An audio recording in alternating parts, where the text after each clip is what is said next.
The British charity of Autism Speaks is now freestanding and working very much on its own, making its own calls for proposals and behaving with some gravitas in the European space.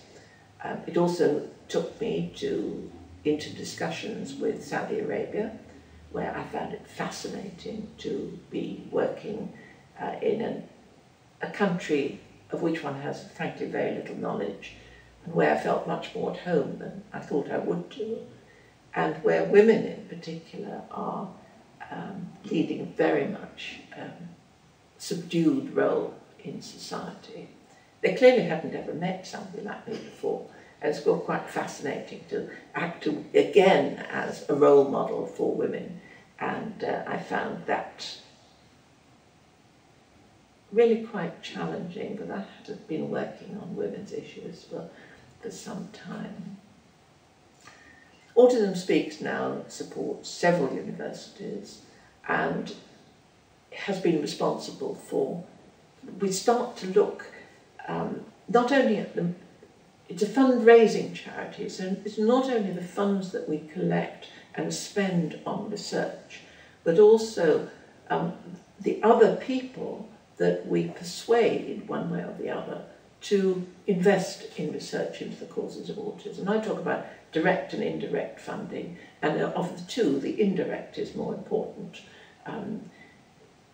Associated with that one was getting much more professional. I funded an economic study of the costs of autism, and instead of me with an impassioned plea about the problems of the sensitivity of these children, and all these children were going to grow into adults, and the problems of the families and what happened as we got older with our vulnerable children.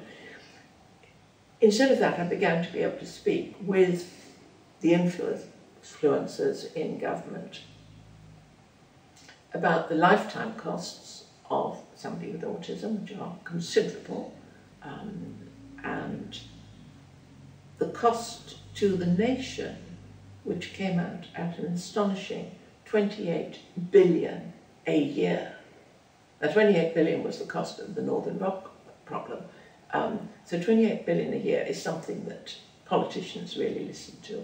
And that has triggered a whole lot of emphasis through the National Audit Office and Department of Work and Pensions on some of the national things that can be done to help this sector. So what I see myself doing is moving from a charitable activity that looked after, in fact, my own son, very much home, to education, to investigations, to research, to a national pressure to make things happen. And there's no end to that, because I did think that Autism Speaks would be my swan song. I'm still working with it. I shall still continue to work with that, because there's no end to that. But then I began to realise that outside the UK, there are issues where it is possible for me to help. Until recently, I'd always turned down suggestions about work in India, in Africa, which I love, but in Saudi, yes, we are doing something now, because it's so difficult to manage those remote projects unless you know what you're doing and are able to go out there with some emphasis.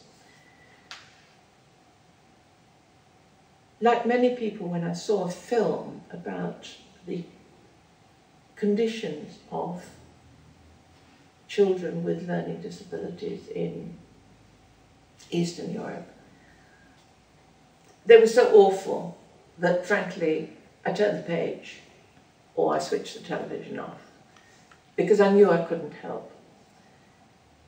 And then I began to realise that perhaps there are some things that I could help. Not by going out there and smoothing a fevered brow, but working with the World Health Organization in Europe. A recent project is to fund a WHO study that involves all the countries of Europe exchanging information on best practice of the care of people with learning disabilities. That's much wider than what I normally do, but it obviously embraces autism, because something like 40% of people with learning disabilities are on the autistic spectrum.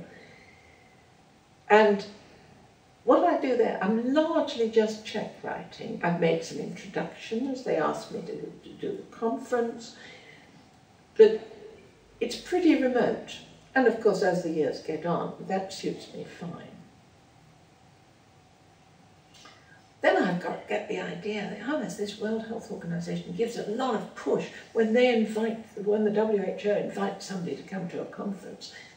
Nations send their health ministers, and if not their ministers, then a very high deputy. And the most recent project with the WHO is a study of learning disability in mid to low income countries. So it's global, mid to low income. But for the first time, obviously it's a personal investigation, it mentions autism, learning disability, including autism.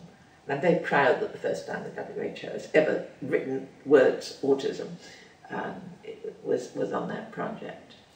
And so it moves on. One does different things. I try to keep in touch with things that I've done in the past, some of which still interest me, some of which I can still make major contributions to. But I have the most wonderful lifestyle with a portfolio of activities in my retirement. And frankly, I spend all my time on philanthropy now and get much more fun and engagement learning to give money away wisely than I ever did in the 31 years I spent making the money that I'm now giving away.